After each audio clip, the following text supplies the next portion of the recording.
test de son. Alors bonjour à toutes et à tous, bienvenue sur dailyfx.fr, bienvenue au point de marché Good Morning CAC 40. Nous sommes le jeudi 23 juillet 2015, probablement la seconde séance de la semaine la moins chargée sur le plan des grands indicateurs de conjoncture économique. Voici le plan du point de marché ce matin. Je vais revenir sur la Banque de réserve de Nouvelle-Zélande qui a comme attendu baissé son taux principal pour la deuxième fois consécutive, un taux OCR, le prix des liquidités auprès de la Banque centrale de Nouvelle-Zélande ramené à 3%, avec devant nous davantage de baisses. Je vais vous en donner les principales explications. Un mouvement de rachat de short sur le dollar néo-zélandais, bien visible sur le taux NZD-USD, avec une divergence haussière standard de momentum, identifiable sur l'indicateur technique RSI qui agit ce matin et qui permet d'envisager une reprise de ce taux de change, une reprise qui est déjà d'ailleurs bien avancée. Ce sera donc l'ouverture de ce point de marché, le taux de change NZD-USD. La session du jour, concrètement, ce matin, la livre sterling avec les ventes au détail au Royaume-Uni et cet après-midi, le dollar canadien avec les ventes au détail au Canada, un prix du pétrole qui casse des supports, le niveau des 50 $ est brisé, ce qui ouvre la voie des plus bas annuels, ce qui ne manquera pas d'affaiblir le dollar canadien, ce qui pourrait permettre par exemple au taux de change USD-CAD de déborder la résistance mensuelle à 1,3060.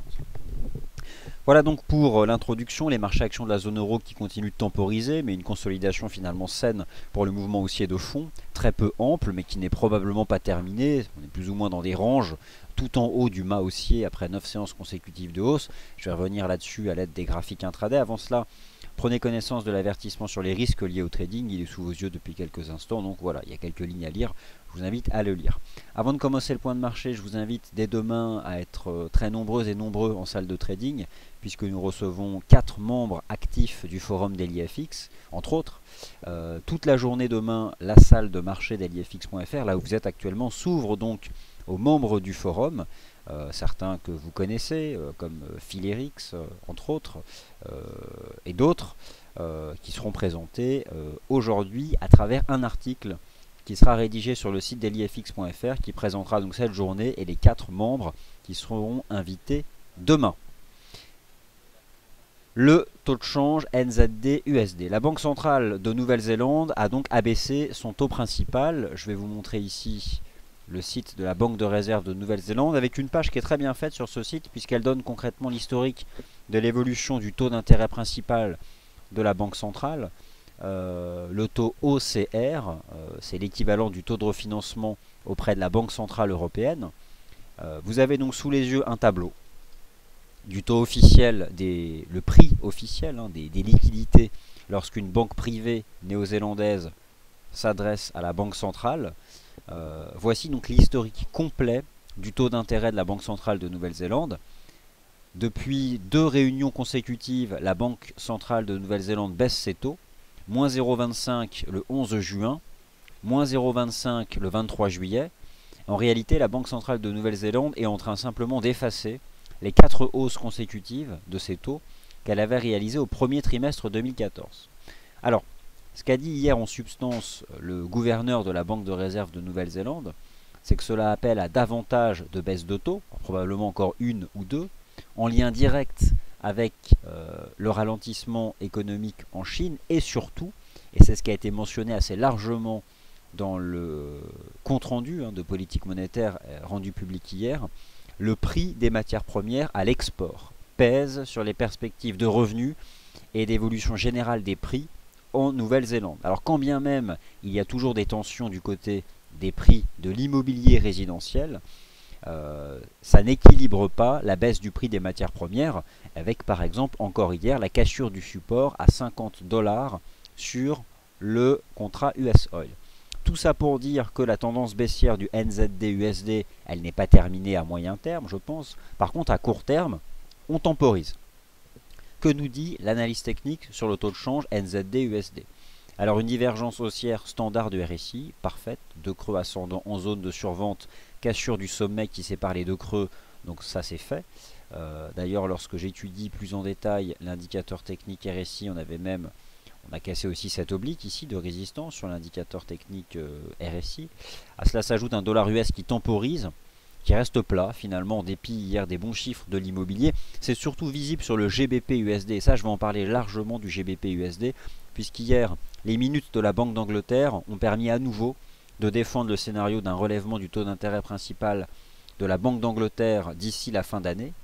Le GBP USD qui rebondit sur un pivot important à 1,5550 $, et était sorti hier par le haut d'une petite configuration en biseau. Alors, vous souhaitez avoir le lien du site de la Banque de réserve de Nouvelle-Zélande. Voilà, c'est fait. Je vous l'ai donné. Vous l'avez dans la section commentaires à 9h21. Vous avez donc le lien vers cette page. Alors, le dollar néo-zélandais NZD-USD, on retrouve ici ce canal de baisse. L'idée déjà, c'est d'aller chercher le haut du canal. Bon, pas bien compliqué. Ce sera à ce moment-là un objectif chartiste. Il y a un niveau horizontal à 0,6770 qui peut éventuellement être atteint par la reprise. Le marché est en train là de dépasser une résistance sur les prix, donc ce qui active définitivement la divergence, c'est le dépassement de ce niveau de résistance des 0,6621, et donc je pense en effet que le NZD-USD pourrait prolonger en direction des 0,6740. 0,6740, ce qui peut permettre d'envisager sur le NZD-USD peut-être encore 80 pips d'appréciation pour les prochaines heures. Voilà en tout cas une analyse technique ici cette fois-ci qu'on peut appliquer, parce que voilà, l'événement monétaire il est passé. Ça ne bouleverse pas la tendance, on est toujours dans un canal, mais voilà, on va rejoindre la partie haute. Forcément si on sortait du canal par le haut, là ça changerait vraiment la donne. Mais en tout cas la donne elle est changée clairement sur le court terme, avec la possibilité d'aller rejoindre le haut du canal et pourquoi pas de pousser en direction ici des 0,6770 $. Alors j'ai ouvert, une fois n'est pas coutume, sur le NZD-USD, ça peut paraître étrange dans une émission Good Morning CAC 40, mais voilà, c'est je dirais la couverture qu'on peut vous proposer hier de cette décision de politique monétaire que nous suivons au plus près. C'est désormais passé. Rachat de short sur le dollar néo-zélandais.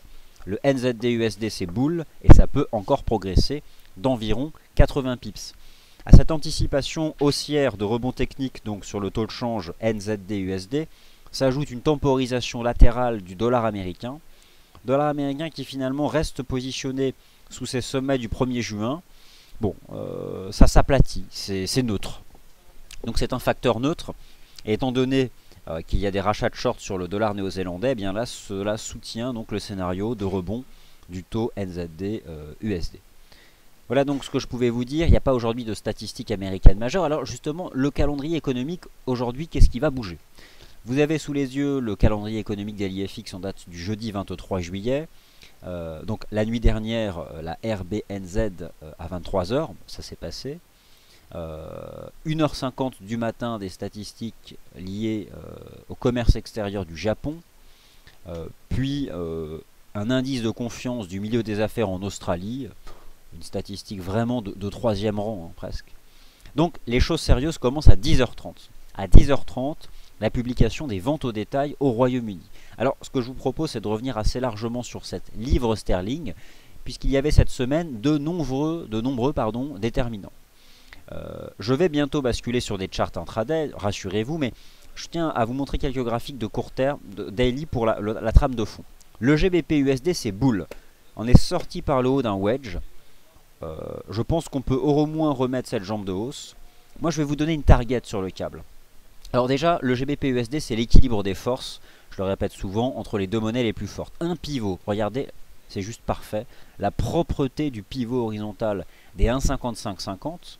À chaque fois qu'on casse le niveau, ça accélère ou ça casse à la baisse. La dernière fois qu'on l'a franchi à la hausse, c'était le 14 juillet. On a fait une petite conso, c'est un biseau. Et puis on a rebondi et donc là ça repart. Alors jusqu'à où peut remonter le GBP USD et pour quelles raisons? Alors sous réserve de l'absence de déception quant au niveau des ventes au détail au mois de juin, le marché est optimiste sur le taux de croissance des ventes au détail au mois de juin. Il les attend à 5,1%. C'est vraiment solide comme anticipation. J'espère pour la livre sterling que le marché ne sera pas déçu. Mais c'est le consensus du chiffre qui sera connu à 10h30. Mais à la base, ce qui porte la livre sterling, c'est la décision de politique monétaire. Dernièrement, c'était le 9 juillet dernier, la conférence de presse de McCartney. Le marché s'est focalisé sur une phrase. Un relèvement des taux d'intérêt reste la perspective. Seul le rythme est incertain, parce que ça dépendra des fondamentaux, mais c'est la perspective. Au tournant des années 2015 et 2016, les minutes de la Banque d'Angleterre, hier, ont confirmé cette lecture. Que nous dit maintenant l'analyse technique? Rebond du câble, le taux de change GBP-USD sur 1,5540, une jambe de hausse, un wedge, on repart pour une jambe de hausse. Maintenant, je vais vous présenter un concept technique assez simple, le concept du mouvement proportionné. Une jambe directionnelle, une phase de transition latérale, et on reporte à la partie basse de la phase de transition latérale l'amplitude de la précédente jambe. Alors, j'utilise pour ça les extensions de Fibonacci. J'attrape ici la jambe de hausse, au point bas du wedge, et j'obtiens 1,5740. Ce qui est important avec les niveaux d'extension, c'est lorsqu'ils correspondent à des niveaux chartistes. Et là, c'est plutôt intéressant. Alors, attendez, je vais le retracer proprement. Et là, donc, c'est intéressant, justement, parce que ça correspond à cette résistance ici des 1,5740. La partie haute de tous ces chandeliers. Donc, je vise sur le câble 1,5740 à court terme. Alors, à court terme, c'est pas aujourd'hui, hein, soyons honnêtes. Mais à horizon une semaine, avec une invalidation de mon scénario sous le support des 1,5550 $. Je vais vous remontrer ici un graphique horaire du GBP-USD. C'est vraiment hier qu'on est sorti par le haut du biseau, mais ça je vous l'ai montré dans différentes émissions. Voilà. C'est à ce moment-là, hier, qu'on a vraiment eu le signal d'achat sur le câble, lorsqu'on est sorti par le haut de cette structure, et de manière impulsive. La configuration au biseau, c'est une configuration impulsive, donc c'était vraiment intéressant de constater qu'on en est sorti violemment, et donc là ça relance. Bon, le marché est en train de se projeter sur des bons chiffres de vente au détail. Bon, si le marché n'est pas déçu, il y a une probabilité non négligeable que la tendance haussière se prolonge. Aujourd'hui, le dollar américain, c'est un facteur neutre. Il laisse donc les autres monnaies s'exprimer face à lui. Il n'y a pas de statistiques majeures aujourd'hui aux États-Unis, en dépit des traditionnelles nouvelles inscriptions hebdomadaires au chômage. Donc, on va se concentrer sur la livre sterling ce matin et sur le dollar canadien cet après-midi. Alors, dollar canadien, Sylvain hier vous a proposé une belle analyse, vous rappelant l'importance du niveau des 1,3060 en tant qu'objectif de cours mensuel. C'était notre cible d'ailleurs depuis la semaine dernière, la cassure des 1,2834, c'est la target, 1,3060. Et l'idée c'est quoi? C'est que si les 1,3060 sont franchis, ce marché prolongerait en direction des 1,35 voire des 1,36. Alors avant ça, est-ce qu'on peut avoir un pullback? Ça c'est la question qu'on peut se poser. Les ventes au détail au Canada, elles sont donc attendues cet après-midi, ventes au détail en glissement annuel à 0,6%. On verra bien donc comment se comporte le marché. Pour l'instant c'est haussier, pas de diff particulière. On est par contre dans un canal haussier à forte pente. Je vais voir ce que disent les graphiques intraday. Mais on teste donc cet important niveau à 1,3060.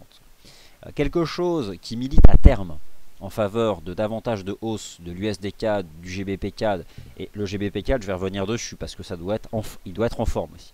C'est la cassure des 50 $ sur le pétrole. Je vous avais donc rappelé mon objectif de cours sur le pétrole, une jambe de baisse. Attendez, je vais reprendre ici donc une jambe de baisse au point haut de la figure de transition latérale. Je vise toujours sur le prix du pétrole un retour à 47 $ dans un premier temps. 47 $ puis éventuellement 44 après. Mais bon, ce qui est intéressant avec le niveau des 47 $, c'est que ça correspond ici à ce point bas chartiste.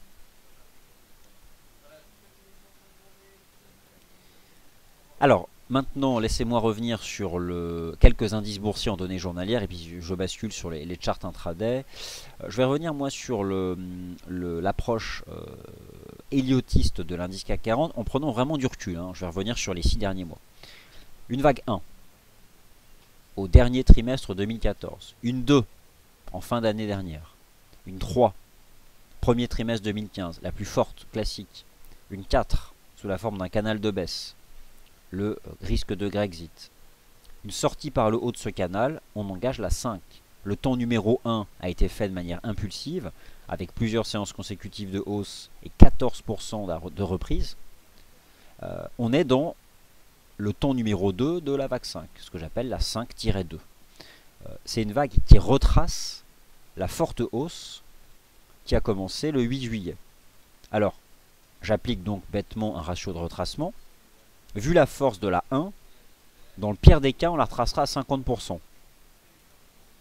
Donc, le ratio des 38,2%, on vous en a parlé hier, c'est 11 360. Est-ce qu'on peut carrément revenir effectuer un pullback sur l'ancien canal? Ça passerait à 11 300. Ça reste possible. Ça reste tout à fait possible. Je n'ai pas encore d'indication technique sur la fin du retracement. Soit 11 370, 11 400, voire 11 250. Je ne pense pas qu'on repassera sous le 50%. Mais on est donc dans la 5-2. On retrace la 1. Alors pour maintenant affiner, il va falloir regarder les charts intraday. Et c'est ce que je vais faire maintenant. Cette construction en vague d'Elliott sur le DAX se retrouve sur le CAC, l'Eurostoxx 50 et tous les grands indices boursiers de la zone euro. Dernier graphique en données journalières sur lequel je souhaite revenir ce matin, c'est le taux de change euro-dollar. Alors le taux de change euro-dollar se reprend parce que le dollar américain temporise. Ce qui importe finalement sur le taux de change euro-dollar, c'est qu'il a tenu le pivot des 1,0820 $. Il a tenu le pivot des 1,0820 $. Il se reprend probablement en direction de cette ligne de tendance baissière ici, en place depuis l'été 2014. Alors, elle passe, je vais vous donner une target en données journalières sur l'euro-dollar, et ensuite je vais regarder des charts intraday, en appliquant à nouveau le mouvement proportionné. Alors je vais juste attraper ça proprement. Je pense que le taux de change euro-dollar pourrait revenir en direction des 1,10, 1,10-20 $. Bon, c'est ce que me dit là le graphique en données journalières. Alors, voilà en l'état, moi ce que je pouvais vous proposer sur cette charte-là. Maintenant, on bascule sur l'horizon de temps intraday. Je vais revenir sur le CAC en intraday, le DAX en intraday, l'euro-dollar, la livre sterling, le GBP CAD, le GBP NZD justement. Puisqu'il y a des rachats de shorts sur le NZD, qu'est-ce que cela donne? Le GBP Yen, je ne l'oublierai pas. Bref, bon, je vais essayer de tout couvrir avant les chiffres de 10h30. Puisqu'ensuite, moi, je vous retrouverai à 11h pour le morning meeting. Donc, je vais essayer de vous proposer une couverture large de la livre sterling. Il y a un article complet qui arrive d'ici la fin de matinée sur l'euro GBP, paire de devises qui vous intéresse et que nous allons nous remettre à couvrir de manière assez large. Alors, le DAX en intraday, c'est parti. Alors, l'idée c'est quoi? Nous sommes en train de construire la vague 5.2. D'accord? La 5.2. C'est-à-dire, on retrace toute la hausse qui a eu lieu entre le 9 juillet et le 20 juillet. Donc, j'ai ici les principaux ratios de retracement. Je vais les repositionner. Nous les avons là. 11 356, 11 221. Alors attendez, je vais le mettre proprement sur le plus bas. Attendez, je vais carrément le refaire proprement. Ce sera plus simple. Ai-je des indications techniques de fin de consolidation? Ça se stabilise, mais pour vraiment envisager la fin de la conso, il faut dépasser 11 635.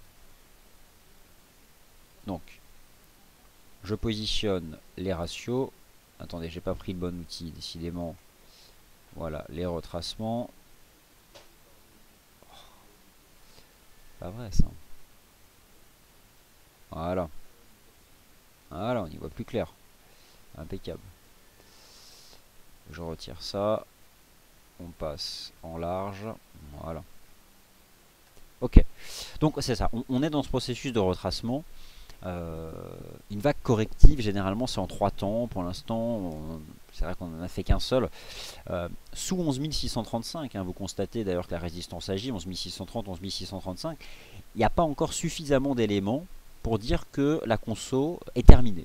Donc, on reste sur le DAX et le CAC, je dirais, dans ce qu'on observe depuis lundi 20 juillet, une consolidation depuis la résistance à 11 795.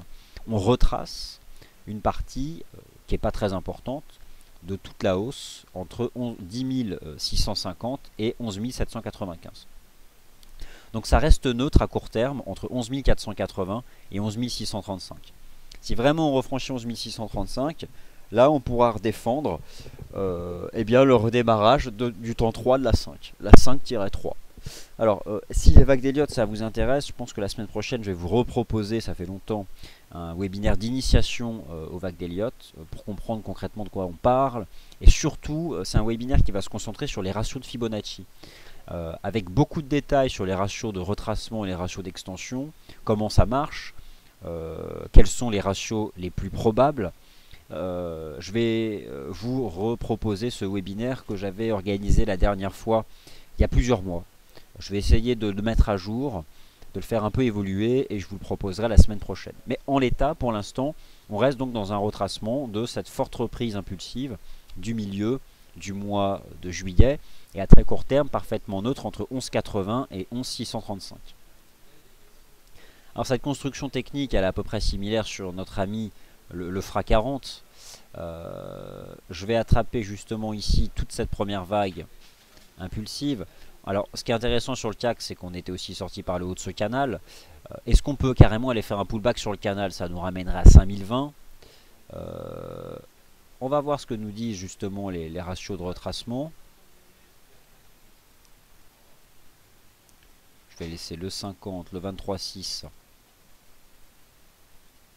et le 38,2. Moi je regarde toujours le RSI H4 du CAC et du DAX. On est à 50. On est sur la neutralité. Donc peut-on à partir de là dire qu'on est à la moitié de la conso? Je sais pas. Mais on n'a vraiment pas encore d'éléments.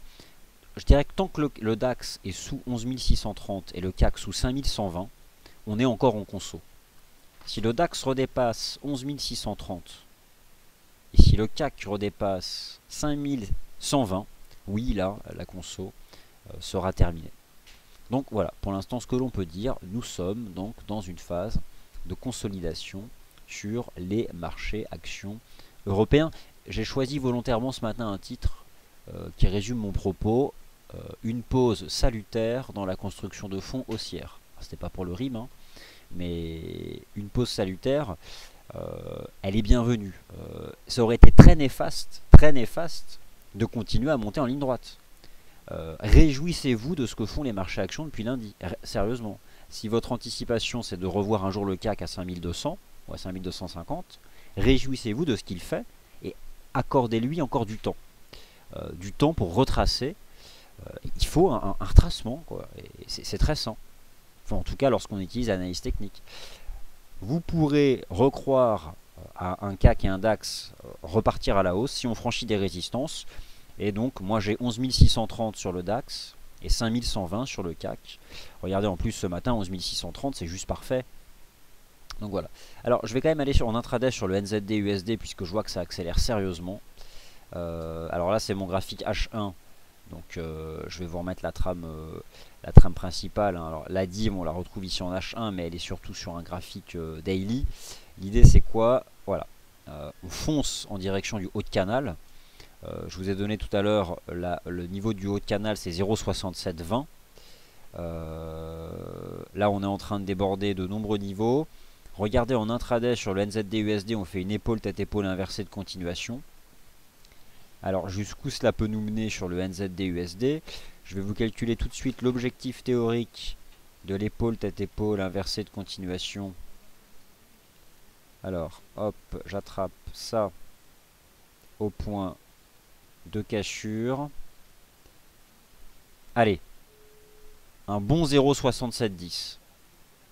0,6710, 0,6720, c'est largement faisable sur le NZD USD. Alors, le GBP USD, voici mon graphique intraday. La trame de fond technique, c'est hier, le rebond sur 1,5550, la sortie par le haut d'un petit wedge. Une première cible, elle est faite. Le haut du rectangle intraday ici à 1,5675 $. L'idée c'est quoi? C'est d'envisager qu'on en sorte par le haut. D'envisager donc qu'on en sorte par le haut à la faveur de ce que pourrait être de bons chiffres des ventes au détail, les ventes au détail au Royaume-Uni au mois de juin qui sont attendues tout à l'heure à 10h30. Donc ça c'est réellement ce que je vais surveiller. Moi j'ai envie d'y croire et je confirme une cible sur le GBP USD que je vais repositionner à l'aide des extensions de Fibo. J'attrape la première jambe de hausse au point bas de la conso. Allez, 1,5740. Voilà, je vous dis ça. Alors, on verra bien. Hein, si les ventes au détail me prennent à contre-pied, je me serais fait complètement invalider. Mais sous réserve de bons chiffres des ventes au détail, je vise 1,5740. Voilà. C'est une target sur le câble. Alors, qu'est-ce qu'on peut dire sur le taux de change euro-dollar? Est-il dans des dispositions graphiques similaires? Le taux de change euro-dollar poursuit son rebond. Lui aussi d'ailleurs est en train de casser la ligne de coup d'une structure en épaule tête épaule inversée de continuation. Hier on a fait un double top, on a atteint l'objectif théorique, c'était juste parfait.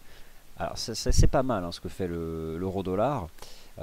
Une jambe de hausse, épaule, tête, épaule de continuation. La ligne de coup on tente de la déborder ici à 1,0970 sur le taux de change euro-dollar. Je vais la repositionner.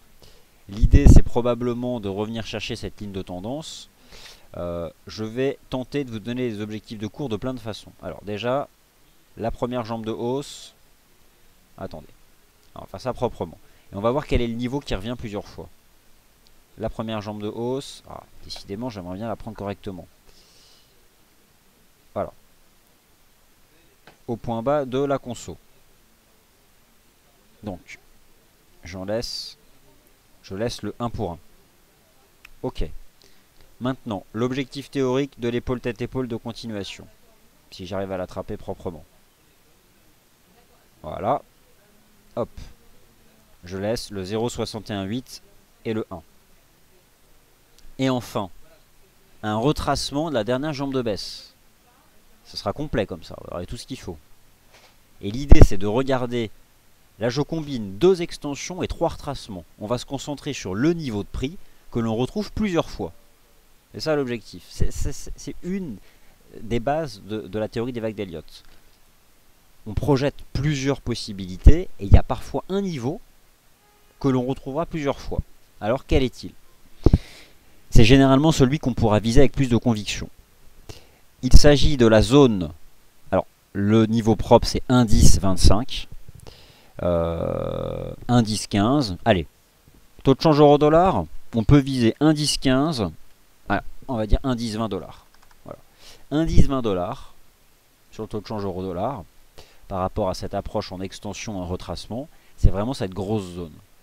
1,1020, 1,1025 et potentiellement prolongé en direction des 1,1060. Voilà en tout cas ce que semble vouloir faire le taux de change euro-dollar en cassant là, en réalisant une cassure haussière des 1,0970 $.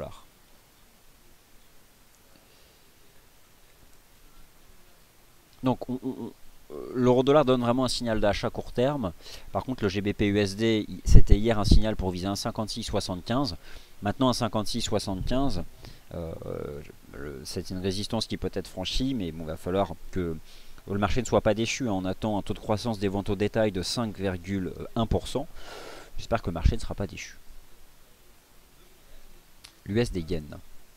Alors l'USD Yen, c'est exactement pareil que les marchés actions. On a commencé une phase de consolidation qui est peu ample. On en est au plein cœur. On est allé à la moitié du chemin de la conso. Je ne sais pas si on va aller 2 fois plus bas. On peut rester flat.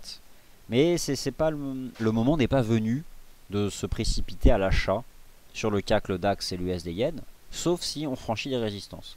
Pour l'instant, ce n'est pas le cas. Donc, le moment n'est pas venu. Voilà, tout simplement. Le taux de change USD CAD s'est approché, allez à quoi? Je vais regarder. À 7 pips de la résistance mensuelle des 1,3060. On temporise, cette fois-ci c'est certain. Je vous rappelle quand même que le taux de change USD CAD avait donné un signal d'achat majeur le 18 mai à 1,21. Il a pris 1000 pips depuis le signal d'achat du 18 mai. Donc on marque le pas, on fait une pause. On peut revenir au contact de certains canaux. Je vais ici afficher le canal haussier de l'USD CAD en données 4 heures. Et je vous invite à vous concentrer sur le RSI H4 de l'USD CAD. Dans un marché fermement haussier, l'indicateur technique évolue entre 50 et 80. Pourquoi?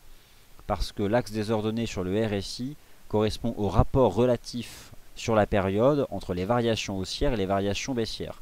Donc dans un marché haussier, les variations haussières gardent le dessus. Au-dessus de 50, c'est qu'elles occupent plus de 50% du marché. Donc il est pas mal le RSI H4 de l'USD CAD. L'idée c'est qu'on revienne chercher 50. Lorsque l'USD CAD, le RSI H4 sera revenu chercher 50, peut-être que là si on est sur un support, il faudra repayer. Donc voilà, on marque tranquillement le pas. Moi je surveille ce canal de hausse. On a un canal de hausse là. Une première ligne de tendance. Peut-être que le marché pourra se positionner à l'achat dessus. Mais l'USD CAD, on va le laisser temporiser un peu ce matin. On se concentre sur la livre sterling et les devises européennes. Mais en début d'après-midi, on vous proposera une couverture assez large, puisqu'il y a les ventes au détail au dollar canadien. D'ailleurs, c'est Sylvain qui sera avec vous cet après-midi pour le Wall Street Insider. Et donc, c'est des stratégies scalping intraday sur l'USD CAD, entre autres, mais d'autres paires de devises, bien sûr. Le DAX, etc. Alors, le GBP CAD, lui, reste solide. C'est la livre sterling. Hier, on est sorti par le haut d'un drapeau. Pour l'instant, on reste au-dessus du premier support à 2,0324. Hier, quelqu'un posait la question, peut-on toujours viser 2,05 sur le GBP CAD? On est à presque 2,04. Bon, je conserverai mon opinion jusqu'à 2,05.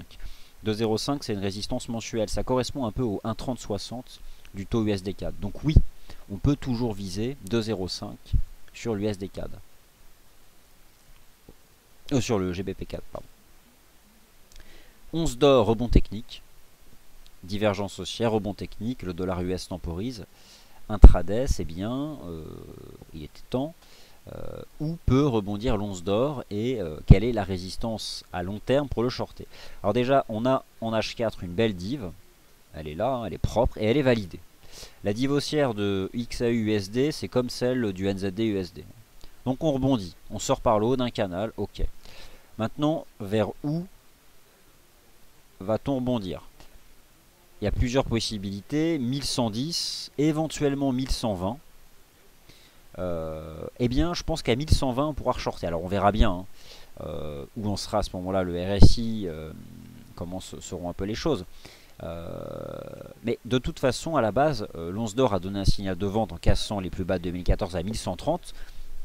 La vraie résistance swing sur l'once d'or, c'est 1130 $. Je ne suis pas certain qu'on puisse se reprendre jusqu'à 1130 $. Alors c'est vrai qu'il y a aussi cette ligne de tendance. En tout cas, on va se reprendre vers 1120, 1130. Là, on verra bien si ça commence à temporiser. Peut-être qu'il y aura une possibilité de short. Pour l'instant, c'est rebond technique. Rebond technique ou stabilisation dans un range. Mais c'est rebond technique. Du XAU USD après presque un mois consécutif de baisse. Les choses se mettent là aussi en place.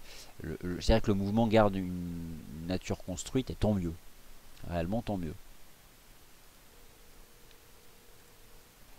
Alors l'euro GBP ne fait pas grand chose. Pourquoi? Parce que le GBP USD et l'euro dollar remontent.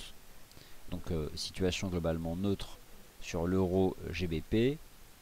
De quoi je voulais encore vous parler? Le Bund, il n'y a pas grand chose à dire sur le Bund. Je vous remontre ici un graphique en données horaires. On évolue dans ce vaste triangle. Je pense d'ailleurs que je peux l'ajuster en données 4 heures.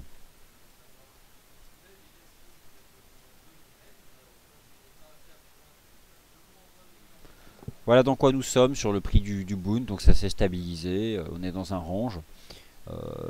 C'est devenu. Les taux obligataires sont plats. Ils sont neutres. Parce que la BCE est toujours en soutien, mais en même temps les perspectives macroéconomiques se sont améliorées au sein de la zone euro, donc c'est complètement neutre. Mais ça a plutôt tendance à favoriser les marchés actions de la zone euro à terme. Alors le dollar US est en train de quitter ce canal. Après être resté en position sous cette résistance, les sommets du 1er juin. Il temporise le dollar US, mais de manière générale le dollar US il est neutre depuis le mois de mars. Il est dans un gros range.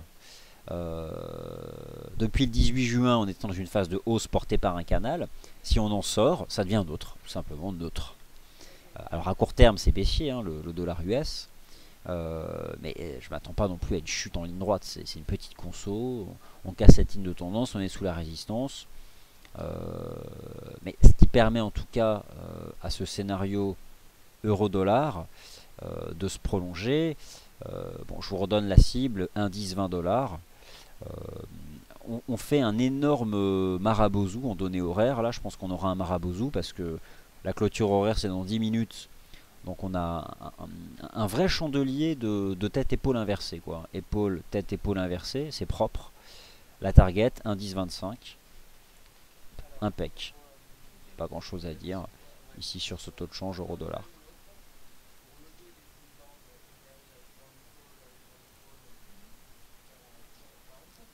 Alors plein de questions.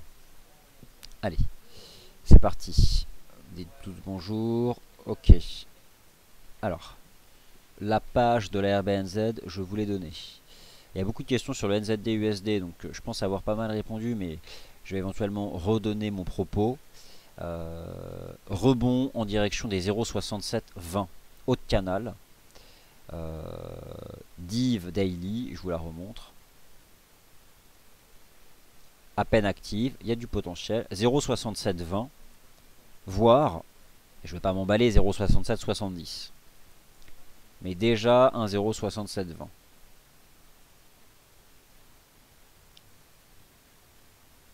Alors oui, c'est normal que la paire NZD-USD soit en hausse après la RBNZ. Pourquoi? Parce qu'elle a perdu 1000 pips avant la RBNZ. Le marché est souvent comme ça, hein. Il achète la rumeur, il vend la nouvelle. C'est-à-dire que le marché anticipe depuis 3 semaines la baisse des taux, ça fait 3 semaines que ça baisse. Une fois la baisse des taux est là, tous les vendeurs ils prennent leurs bénéfices. C'est très souvent comme ça, hein, sur les marchés. Très souvent comme ça. Sauf si elle avait baissé ses taux beaucoup plus qu'attendu. Souvent, je me souviens, j'avais un ami qui travaillait dans une banque et qui me demandait, mais je comprends pas Vincent, les résultats de ma banque sont super, c'est les années 2000, les bénéfices de la banque X explosent, et là le titre il perd 5%. Et moi j'expliquais à mon ami, mais ça, il a gagné 30% depuis 3 semaines. Donc là il perd 5%, les gens shortent pas. C'est les acheteurs qui ont bien anticipé les bénéfices depuis 3 semaines, qui prennent leurs bénéfices en donnant leur titre à ceux qui s'y intéressent le jour J et qui achètent à la fin du mouvement haussier et qui vont se faire avoir. Enfin, c'est souvent très... D'où l'adage acheter la rumeur, vendre la nouvelle. Donc le GBP USD, écoutez, on va être honnête, on est sorti par le haut d'un wedge. On revient chercher le haut du rectangle. On ne l'a pas cassé. Peut-être que je m'avance un peu trop en disant qu'on peut le casser et viser un 57,40. Mais j'ai envie d'y croire tant qu'on se maintient au-dessus des 1,55-50 $. J'ai clairement envie d'y croire, hein, tant qu'on se maintient au-dessus. Donc bon, pour l'instant, écoutez, moi je vais aller jusqu'au bout de mon raisonnement. Si j'ai tort, je l'assumerai complètement tout à l'heure dans le morning meeting. Hein. On va pas se mentir. Hein. Alors attention pour les statistiques des ventes au détail. Il y a les ventes au détail core et les ventes au détail sous-jacentes.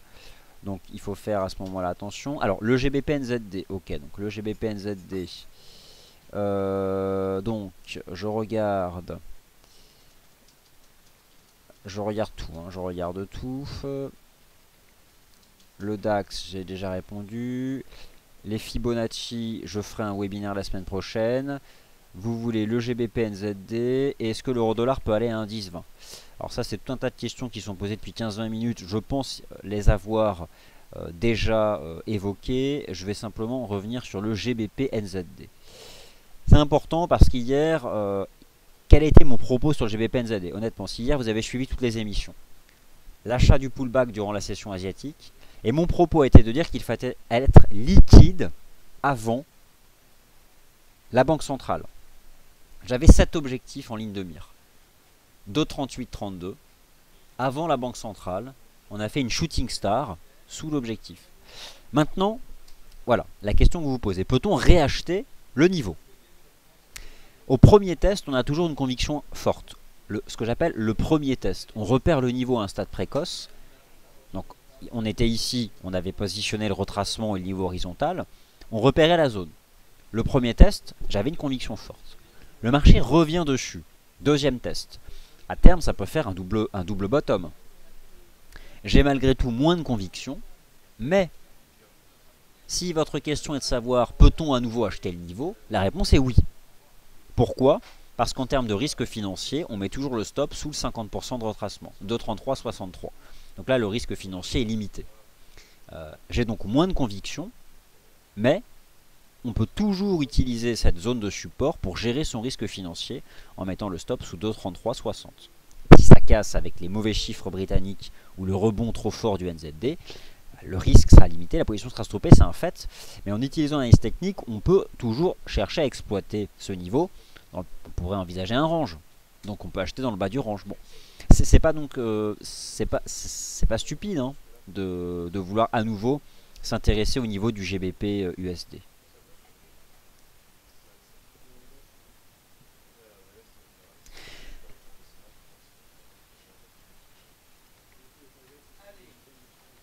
Je poste vos messages. Ok, écoutez, les 10 heures, c'est la fin du Good Morning CAC 40. Je vous retrouve à 11 heures pour le morning meeting avec un débriefing des chiffres britanniques. On reviendra sur le GBP NZD, entre autres, l'euro GBP, le GBP USD, l'euro doll, le DAX, le CAC, bref tout, mais surtout la livre sterling.